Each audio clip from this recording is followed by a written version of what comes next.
The Art of War by Sun Tzu. Translated by Lionel Giles. Part 9. The Army on the March. Sun Tzu said, "We come now to the question of encamping the army, and observing signs of the enemy. Pass quickly over mountains, and keep in the neighbourhood of valleys. Camp in high places, facing the sun. Do not climb heights in order to fight." So much for mountain warfare.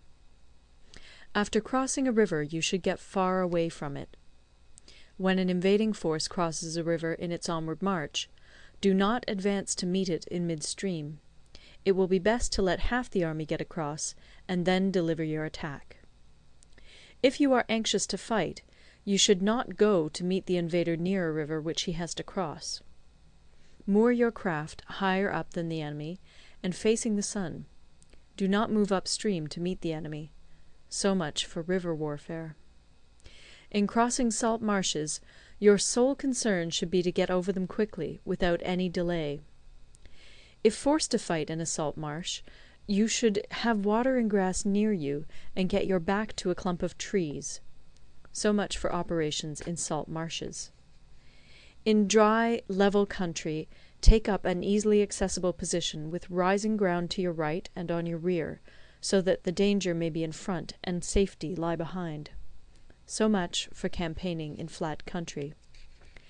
These are the 4 useful branches of military knowledge which enabled the Yellow Emperor to vanquish 4 several sovereigns. All armies prefer high ground to low, and sunny places to dark. If you are careful of your men and camp on hard ground, the army will be free from disease of every kind, and this will spell victory. When you come to a hill or a bank, occupy the sunny side, with the slope on your right rear. Thus you will at once act for the benefit of your soldiers, and utilize the natural advantages of the ground. When, in consequence of heavy rains up country, a river which you wish to ford is swollen and flecked with foam, you must wait until it subsides. Country in which there are precipitous cliffs with torrents running between, deep natural hollows, confined places, tangled thickets, quagmires, and crevasses, should be left with all possible speed, and not approached. While we keep away from such places, we should get the enemy to approach them. While we face them, we should let the enemy have them on his rear. If in the neighbourhood of your camp there should be any hilly country, ponds surrounded by aquatic grass, hollow basins filled with reeds, or woods with thick undergrowth, they must be carefully routed out and searched, for these are places where men in ambush or insidious spies are likely to be lurking. When the enemy is close at hand and remains quiet, he is relying on the natural strength of his position. When he keeps aloof and tries to provoke a battle, he is anxious for the other side to advance. If his place of encampment is easy of access, he is tendering a bait. Movement amongst the trees of a forest shows that the enemy is advancing. The appearance of a number of screens in the midst of thick grass means that the enemy wants to make us suspicious. The rising of birds in their flight is the sign of an ambuscade. Startled beasts indicate that a sudden attack is coming. When there is dust rising in a high column, it is the sign of chariots advancing. When the dust is low, but spread over a wide area, it betokens the approach of infantry. When it branches out in different directions, it shows that parties have been sent to collect firewood. A few clouds of dust, moving to and fro, signify that the army is encamping. Humble words and increased preparations are signs that the enemy is about to advance. Violent language and driving forward as if to the attack are signs that he will retreat. When the light chariots come out first and take up a position on the wings, it is a sign that the enemy is forming for battle. Peace proposals unaccompanied by a sworn covenant indicate a plot. When there is much running about, and the soldiers fall into rank, it means that the critical moment has come. When some are seen advancing and some retreating, it is a lure. When the soldiers stand leaning on their spears, they are faint from want of food. If those who are sent to draw water begin by drinking themselves, the army is suffering from thirst. If the enemy sees an advantage to be gained and makes no effort to secure it, the soldiers are exhausted. If birds gather on any spot, it is unoccupied. Clamour by night betokens nervousness. If there is a disturbance in the camp, the general's authority is weak. If the banners and flags are shifted about, sedition is afoot. If the officers are angry, it means that the men are weary. When an army feeds its horses with grain and kills its cattle for food, and when the men do not hang their cooking pots over the campfires, showing that they will not return to their tents, you may know that they are determined to fight to the death. The sight of men whispering together in small knots, or speaking in subdued tones, points to disaffection amongst the rank and file.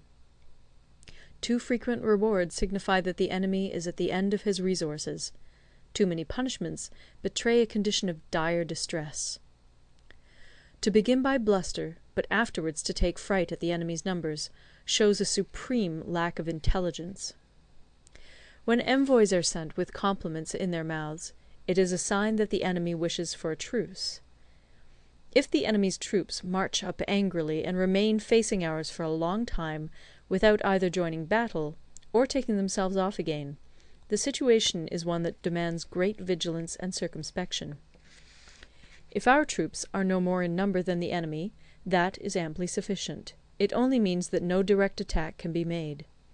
What we can do is simply to concentrate all our available strength, keep a close watch on the enemy, and obtain reinforcements. He who exercises no forethought, but makes light of his opponents, is sure to be captured by them. If soldiers are punished before they have grown attached to you, they will not prove submissive. And, unless submissive, they will be practically useless.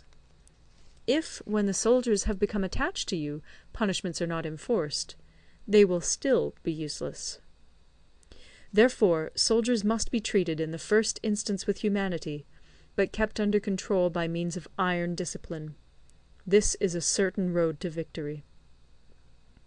If in training soldiers commands are habitually enforced, the army will be well disciplined. If not, its discipline will be bad.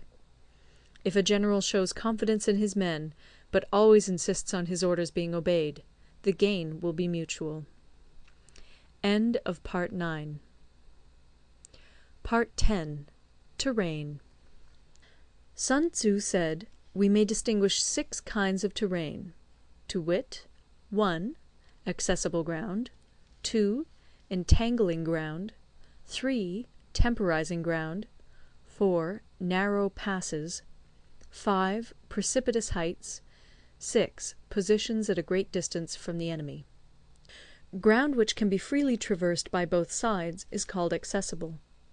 With regard to ground of this nature, be before the enemy in occupying the raised and sunny spots, and carefully guard your line of supplies. Then you will be able to fight with advantage. Ground which can be abandoned but is hard to reoccupy is called entangling.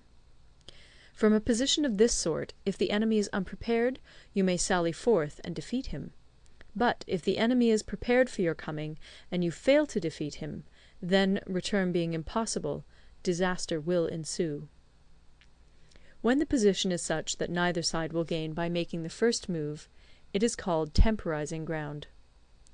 In a position of this sort, even though the enemy should offer us an attractive bait, it will be advisable not to stir forth, but rather to retreat, thus enticing the enemy in his turn. Then, when part of his army has come out, we may deliver our attack with advantage. With regard to narrow passes, if you can occupy them first, let them be strongly garrisoned and await the advent of the enemy. Should the army forestall you in occupying a pass, do not go after him if the pass is fully garrisoned, but only if it is weakly garrisoned. With regard to precipitous heights, if you are beforehand with your adversary, you should occupy the raised and sunny spots, and there wait for him to come up. If the enemy has occupied them before you, do not follow him, but retreat, and try to entice him away. If you are situated at a great distance from the enemy, and the strength of the two armies is equal, it is not easy to provoke a battle, and fighting will be to your disadvantage. These 6 are the principles connected with earth.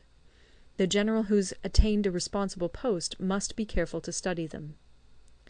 Now, an army is exposed to 6 several calamities, not arising from natural causes, but from faults for which the general is responsible. These are 1. Flight, 2. Insubordination, 3. Collapse, 4. Ruin, 5. Disorganization, 6. Rout. Other conditions being equal, if one force is hurled against another 10 times its size, the result will be the flight of the former. When the common soldiers are too strong and their officers too weak, the result is insubordination. When the officers are too strong and the common soldiers too weak, the result is collapse. When the higher officers are angry and insubordinate, and on meeting the enemy give battle on their own account from a feeling of resentment, before the commander-in-chief can tell whether or not he is in a position to fight, the result is ruin. When the general is weak and without authority, when his orders are not clear and distinct, when there are no fixed duties assigned to officers and men, and the ranks are formed in a slovenly, haphazard manner, the result is utter disorganization.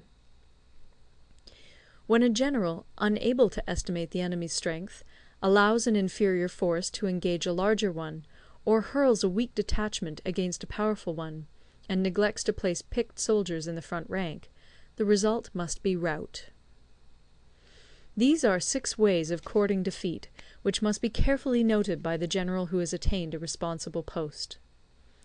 The natural formation of the country is the soldier's best ally, but a power of estimating the adversary, of controlling the forces of victory, and of shrewdly calculating difficulties, dangers, and distances, constitutes the test of a great general. He who knows these things, and in fighting puts his knowledge into practice, will win his battles. He who knows them not, nor practices them, will surely be defeated. If fighting is sure to result in victory, then you must fight, even though the ruler forbid it. If fighting will not result in victory, then you must not fight even at the ruler's bidding. The general who advances without coveting fame, and retreats without fearing disgrace, whose only thought is to protect his country and do good service for his sovereign, is the jewel of the kingdom. Regard your soldiers as your children, and they will follow you into the deepest valleys. Look upon them as your own beloved sons, and they will stand by you even unto death. If, however, you are indulgent, but unable to make your authority felt, kind-hearted, but unable to enforce your commands, and incapable, moreover, of quelling disorder, then your soldiers must be likened to spoilt children. They are useless for any practical purpose. If we know that our own men are in a condition to attack, but are unaware that the enemy is not open to attack, we have gone only half-way towards victory. If we know that the enemy is open to attack, but are unaware that our own men are not in a condition to attack, we have gone only half-way towards victory. If we know that the enemy is open to attack, and also know that our men are in a condition to attack, but are unaware that the nature of the ground makes fighting impracticable, we have still only gone half-way towards victory.